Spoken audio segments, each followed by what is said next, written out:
Pourquoi les religions qui prêchent l'amour et la pureté sont-elles si souvent impliquées dans des scandales sexuels? Pourquoi ceux qui font vœu de chasteté sont-ils fréquemment pris dans des comportements qu'ils condamnent? Pourquoi l'institution qui parle le plus contre le sexe est-elle la même qui en cache le plus de perversion? Osho a fait une déclaration qui a choqué le monde. Il a dit que la pornographie disparaîtrait le jour où les curés disparaîtraient. La prostituée est une création du curé. Et tant que le curé existera, la prostituée continuera d'exister. Cela semble absurde à première vue. Comment quelqu'un qui prêche l'abstinence peut-il créer l'opposé de ce qu'il prêche? Mais c'est exactement ce qu'Osho a révélé.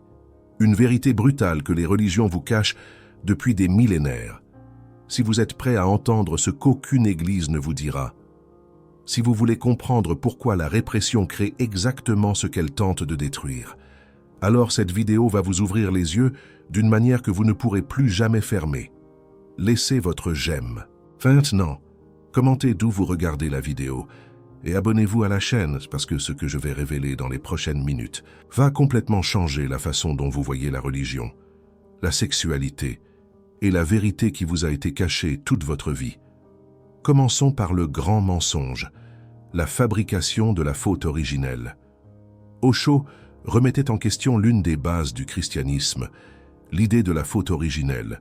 Selon la doctrine chrétienne, Adam et Ève ont commis une faute en désobéissant à Dieu, et parce que le même sang coule dans toute l'humanité. Nous portons tous et sommes responsables de cette faute. Osho trouvait cela absurde.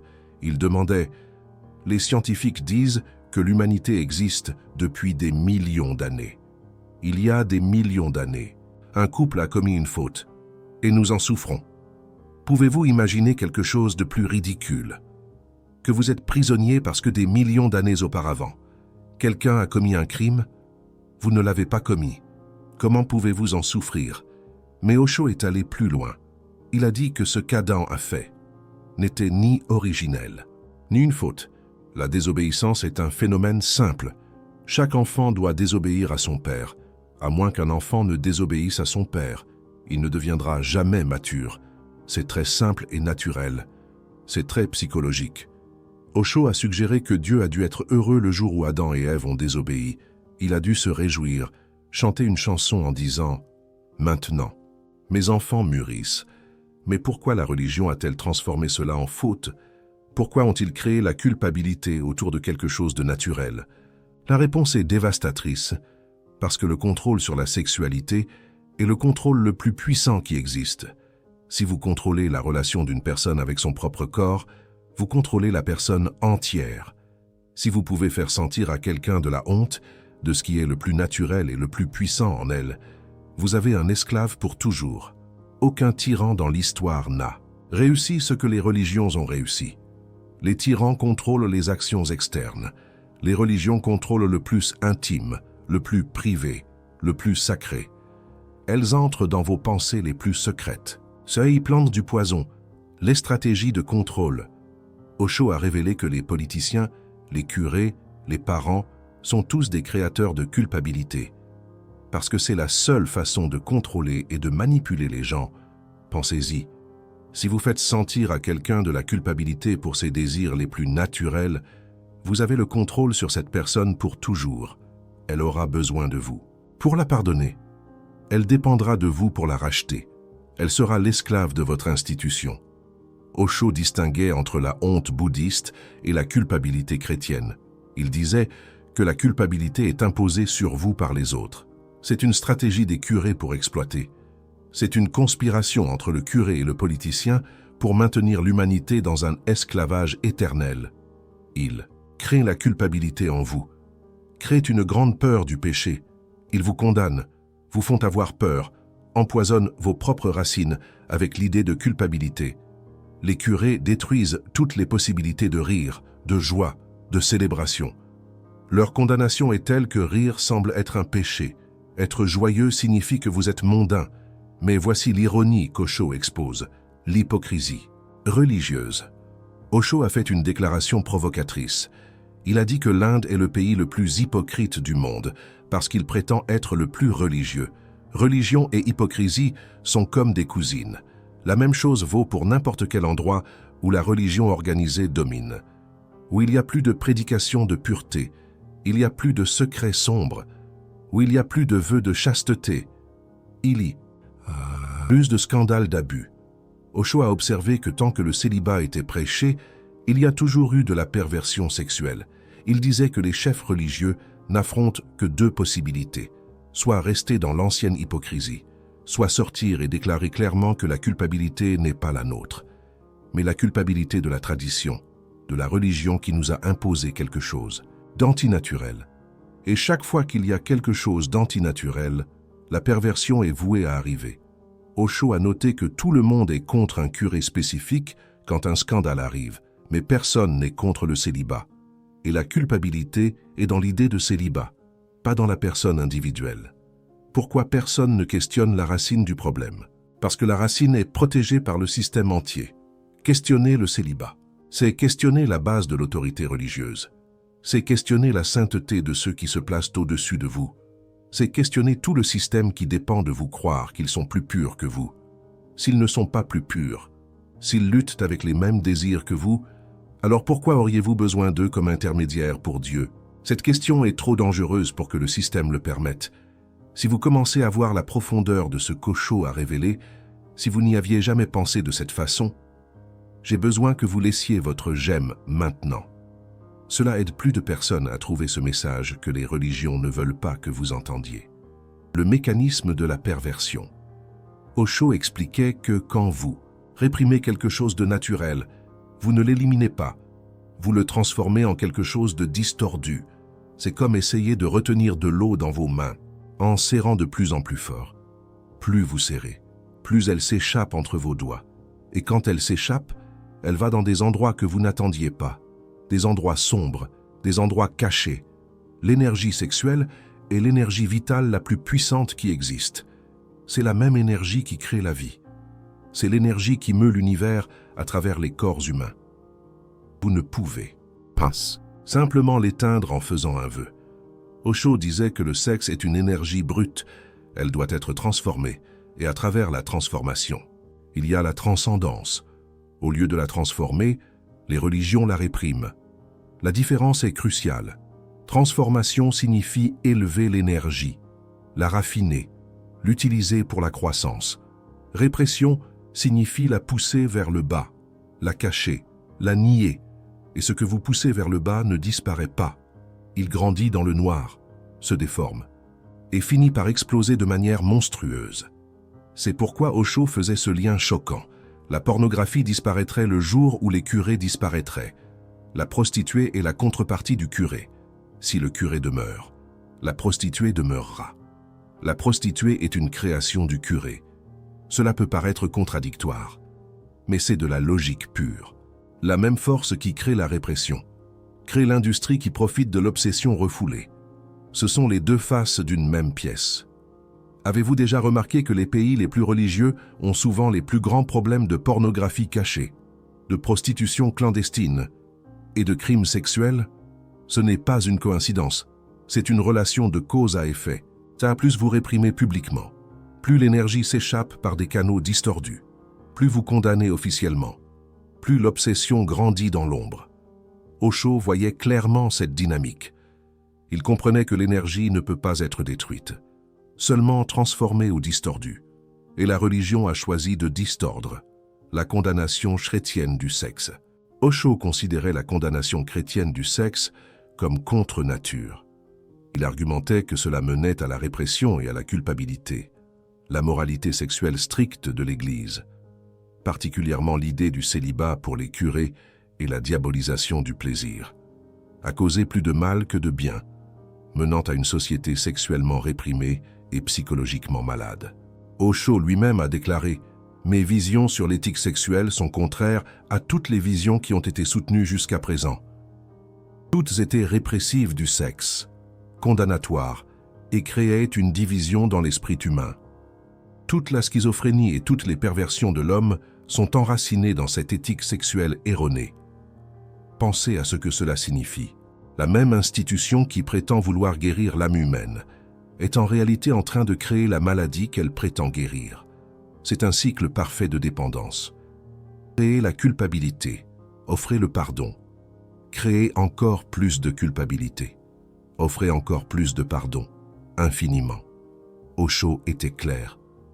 Le christianisme emprisonne les individus dans un cycle de culpabilité et de repentir qui affaiblit l'esprit humain. L'idée de la faute originelle est l'un des concepts les plus destructeurs jamais créés, parce qu'elle enseigne aux gens qu'ils naissent défectueux et doivent passer leur vie à chercher la rédemption. Pensez à la génialité perverse de ce système. D'abord, vous êtes convaincu que vous êtes né avec un défaut, qu'il y a quelque chose de fondamentalement défectueux en vous. Ensuite, on vous offre une guérison, mais une guérison qui ne finit jamais. Vous n'êtes jamais complètement guéri, jamais complètement racheté. Vous avez toujours besoin de plus de confession, plus de pardon, plus de dépendance. C'est un modèle d'affaires parfait. Créez la maladie, vendez la guérison, mais ne guérissez jamais complètement. Gardez le client à revenir pour toujours. Et de qui cherche-t-il la rédemption? De la même institution qui les a convaincus qu'ils étaient défectueux, le Vatican et Osho. Il y a une histoire intéressante que peu connaissent, le cardinal Ratzinger, qui est ensuite devenu pape Benoît XVI, a joué un rôle crucial dans l'expulsion d'Osho des États-Unis. Quelqu'un de très proche de Ratzinger a révélé qu'il avait opéré en coulisses pour l'expulsion d'Osho d'Amérique. Ratzinger aurait dit en 1981 « Toutes sortes de cultes sataniques d'hommes saints orientaux séduisent les fidèles et les éloignent du Christ. » L'ironie est dévastatrice. Après être devenu Benoît XVI en 2005, Ratzinger a rapidement fait face à d'énormes scandales. Des enquêtes sur des abus sexuels sur des enfants ont révélé des dissimulations de l'Église qui menaient directement à la porte de Ratzinger au Vatican, en tant que chef de la congrégation. Il était directement responsable d'enquêter sur un tel comportement, et en 2000, il a ordonné à son bureau de prendre le contrôle de toutes les enquêtes. Cependant, pratiquement rien n'a été fait pour arrêter les abus. Osho a dit la vérité sur l'hypocrisie religieuse, et il a été expulsé. Ceux qui couvraient les abus sont restés au pouvoir. Plus de 4000 curés ont été impliqués dans les scandales d'abus sexuels de l'Église catholique. 4000. Et ce ne sont que les cas qui ont été révélés. Un article observe l'ironie de la croyance de Benoît, selon laquelle l'institution très imparfaite de l'Église catholique, avec abus d'enfants, perversion sexuelle, chantage, vol et possiblement meurtre, est la seule agence de Dieu sur terre, alors qu'il justifiait des attaques auto-justifiées contre des traditions non chrétiennes déficientes. La véritable fonction de la religion. Osho croyait que la véritable fonction de la religion devrait être de vous libérer de Dieu, de vous libérer du ciel et de l'enfer, de vous libérer du concept de la faute originelle, de vous libérer de la propre idée que vous et la nature êtes séparés, de vous libérer de tout type de répression. Relisez ceci. La véritable religion devrait vous libérer, pas vous emprisonner. Mais la religion organisée fait exactement le contraire. Elle crée des prisons invisibles, des prisons de culpabilité, des prisons de peur, des prisons de honte. Et ensuite, elle offre les clés, pour un prix, que vous ne finissez jamais de payer. Osho comprenait que la religiosité est complètement différente de la religion.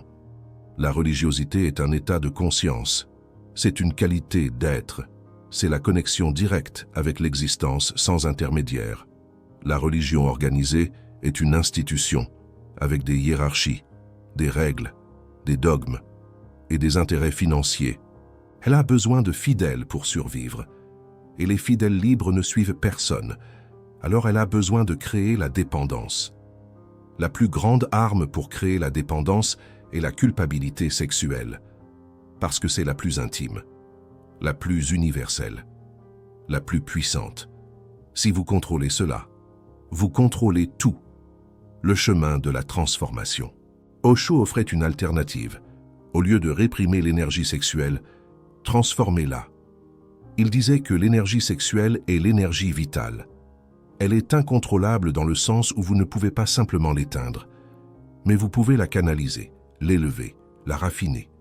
Le tantra comprend cela. Osho expliquait que du sexe au tantra, une grande révolution, Une mutation est possible chez l'homme. Et en Inde, les gens sont devenus conscients que si vous devenez méditatif pendant que vous faites l'amour, la qualité du sexe change et quelque chose de nouveau entre en lui. Il devient tantrique, il devient comme une prière, il devient méditatif, il devient samadhi. Le tantra dit que tout ce qui existe doit être compris. Et à travers la compréhension, des changements se produisent d'eux-mêmes. Osho résumait: sexualité et spiritualité sont deux pointes d'une seule énergie. Elles ne sont pas ennemies. Elles sont la même force à des fréquences différentes. Et si vous essayez de tuer une pointe, vous tuez l'autre aussi. C'est pourquoi les religions créent des personnes spirituellement mortes. En tuant la sexualité, elles tuent la source de la propre vie spirituelle. Avez-vous déjà rencontré des personnes très religieuses qui semblent sans vie, qui semblent sèches à l'intérieur, qui semblent avoir perdu quelque chose d'essentiel? Osho disait que ce n'est pas une coïncidence. Elles ont littéralement tué leur énergie vitale en essayant d'être saintes. Et le tragique, c'est qu'elles pensent que c'est ça la spiritualité. Elles pensent que plus elles sont mortes à l'intérieur, plus elles sont proches de Dieu. Alors qu'en réalité, elles sont plus loin que jamais. La vie est Dieu. L'énergie est divine. Le corps est sacré. Tuer l'une de ces choses, c'est tuer votre connexion avec le tout. Le réveil de la conscience Osho disait que tout ce qui est nécessaire, c'est que l'énergie sexuelle soit unie à la méditation. C'est ça, mon éthique sexuelle. Énergie sexuelle plus méditation.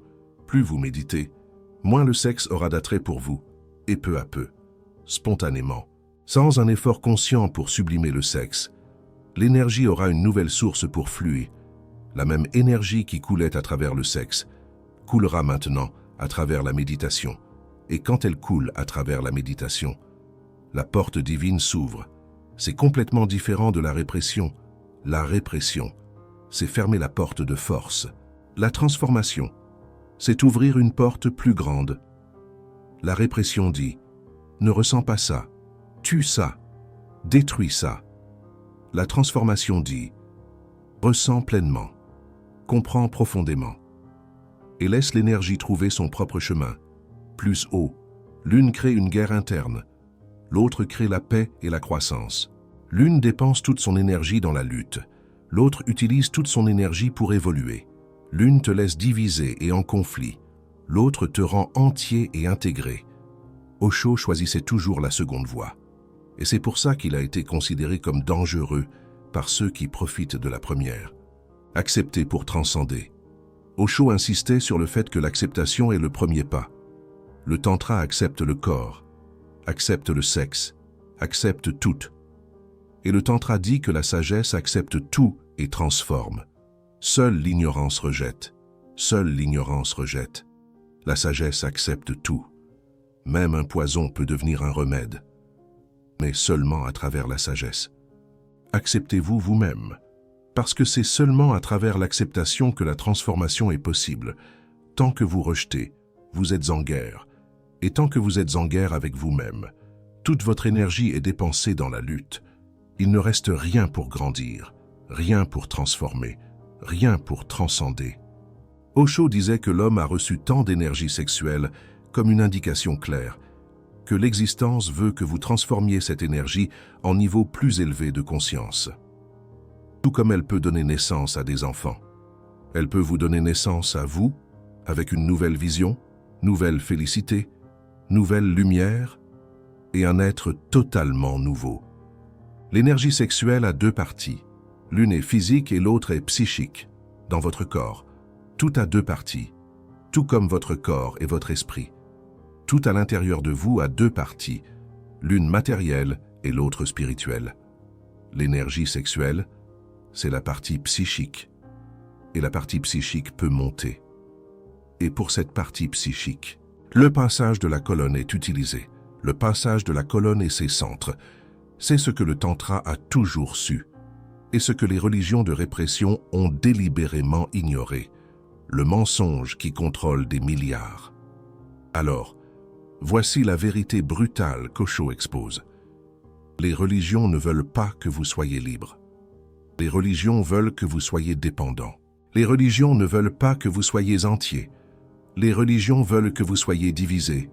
Les religions ne veulent pas que vous vous acceptiez. Les religions veulent que vous vous condamniez. Parce qu'une personne libre, entière, qui s'accepte, n'a pas besoin d'intermédiaire pour Dieu, n'a pas besoin de curé pour la pardonner, n'a pas besoin d'église pour la racheter. Une personne libre. C'est une menace pour toute institution qui profite de l'esclavage spirituel. C'est pour ça qu'Osho a été tant attaqué. C'est pour ça que ses paroles sont si dangereuses pour le système. Il n'enseignait pas l'immoralité. Il enseignait la liberté. Et la liberté, c'est la seule chose que les institutions de contrôle ne peuvent pas permettre. Le choix que vous avez, vous pouvez continuer à vivre dans la culpabilité qu'on vous a enseignée. Vous pouvez continuer à avoir honte de votre propre corps. Vous pouvez continuer à lutter contre votre propre nature. Vous pouvez continuer à être dépendant d'institutions qui profitent de votre souffrance. Ou quand vous pouvez vous réveiller. Vous pouvez questionner ce qu'on vous a enseigné. Vous pouvez examiner d'où vient votre culpabilité. Vous pouvez réaliser que la honte a été implantée en vous, n'est pas née avec vous. Vous pouvez décider que vous n'allez plus être contrôlé par la peur. Osho disait que la vraie spiritualité, ce n'est pas devenir quelque chose. C'est découvrir ce que vous êtes déjà, sous toutes les couches de culpabilité, de honte et de peur qui ont été placées sur vous. Vous n'êtes pas né pécheur, vous êtes né pur. Et quiconque vous a dit le contraire avait un agenda. Osho a été attaqué par toutes les religions organisées précisément parce qu'il menaçait leur modèle économique. Si les gens découvrent qu'ils peuvent se connecter directement avec le divin, s'ils découvrent qu'ils n'ont pas besoin d'intermédiaire, s'ils découvrent que la culpabilité a été inventée pour les contrôler, alors toute la structure de pouvoir de ces institutions s'effondre. C'est pour ça qu'Osho a été expulsé de pays en pays. C'est pour ça qu'il a été qualifié de dangereux. C'est pour ça que ses paroles ont été bannies dans de nombreux endroits. Pas parce qu'il avait tort, mais parce qu'il avait trop raison. La vérité ultime, Osho déclarait. Le corps peut devenir un véhicule pour ce qui est au-delà du corps. Et l'énergie sexuelle peut devenir une force spirituelle. C'est la vérité que les religions cachent. Votre corps n'est pas votre ennemi, c'est votre temple. Votre énergie sexuelle n'est pas un péché, c'est le carburant pour la transcendance. Votre désir n'est pas une honte, c'est la vie qui veut s'exprimer à travers vous. La seule perversion véritable, c'est de vous faire haïr ce qui est le plus sacré en vous. Et c'est exactement ce que les religions de répression ont fait pendant des millénaires. Elles ont pris l'énergie la plus sacrée, l'énergie qui crée la vie, l'énergie qui connecte les humains dans l'amour, et l'ont transformée en source de honte. Elles ont pris le temple de l'esprit, le corps, et l'ont transformé en prison de l'âme. Elles ont pris le désir de connexion, l'impulsion la plus humaine, et l'ont transformé en péché. Si ça, ce n'est pas de la perversion. Alors qu'est-ce que c'est? La vraie obscénité. Ce n'est pas le corps nu, c'est l'esprit rempli de culpabilité. La vraie immoralité, ce n'est pas ressentir le désir, c'est faire haïr les gens à eux-mêmes. Le vrai blasphème, ce n'est pas questionner les dogmes, c'est utiliser le nom de Dieu pour asservir. Alors, la prochaine fois que quelqu'un essaiera de vous faire sentir coupable de votre corps, rappelez-vous qui profite de votre culpabilité. La prochaine fois qu'une institution prêchera la pureté tout en cachant des scandales, rappelez-vous de ce qu'Osho a révélé. La prochaine fois qu'on vous dira que vous êtes né dans le péché, rappelez-vous, c'est le plus vieux mensonge du monde. Vous n'êtes pas un pécheur, vous êtes la vie. Vous êtes de l'énergie pure, vous êtes conscience, absolument conscience. Et aucune religion n'a le droit de vous faire oublier ça. Jamais. Si cette vidéo a ouvert vos yeux, si Osho a parlé à votre cœur, alors laissez un j'aime maintenant. Partagez-la avec quelqu'un qui a besoin d'entendre ça. Et commentez ci-dessous. Vérité révélée. Pour montrer que vous avez compris ce que les religions cachent depuis des millénaires. Parce que vous n'êtes pas ici par hasard. Vous étiez prêt à entendre cette vérité. Et cette vérité change absolument tout. À la prochaine vidéo. Continuez à remettre en question. Continuez à vous éveiller. Continuez à être libre. Continuez à être vous-même. Sans peur, sans culpabilité, sans honte, aucune honte. Et souvenez-vous toujours de ce qu'Osho a dit. La pornographie disparaîtra le jour où les curés disparaîtront. Parce que la répression crée exactement ce qu'elle tente de détruire. Exactement. Le choix vous appartient. Continuez à vivre dans la prison. Ou enfin, en sortir maintenant. Définitivement. Osho a dédié sa vie à montrer cette porte de sortie. Il a été persécuté pour ça. Il a été traité de tous les noms. Il a été expulsé de 21 pays. Mais ses paroles sont restées, parce que la vérité ne peut pas être détruite. Elle peut être supprimée temporairement, mais elle ressurgit toujours, toujours. Maintenant, vous savez ce que les religions ont caché. Maintenant, vous comprenez le mécanisme de contrôle. Maintenant, vous voyez la connexion entre répression et perversion. La question est, qu'allez-vous faire de cette connaissance? Vous pouvez vous rendormir, faire semblant de n'avoir rien vu, continuer dans le cycle de culpabilité et de pardon. Ou vous pouvez vous réveiller pour de bon, accepter votre humanité complète et découvrir la transformation qu'Osho a enseignée, une vraie transformation. La vérité est devant vous. La porte est ouverte. Le reste dépend uniquement de vous. Absolument de vous. Osho a ouvert les yeux de millions de personnes dans le monde entier. Maintenant, il a ouvert les vôtres. Utilisez cette clarté. Vivez cette liberté. Et ne laissez plus jamais personne vous faire sentir honte de qui vous êtes vraiment. Jamais.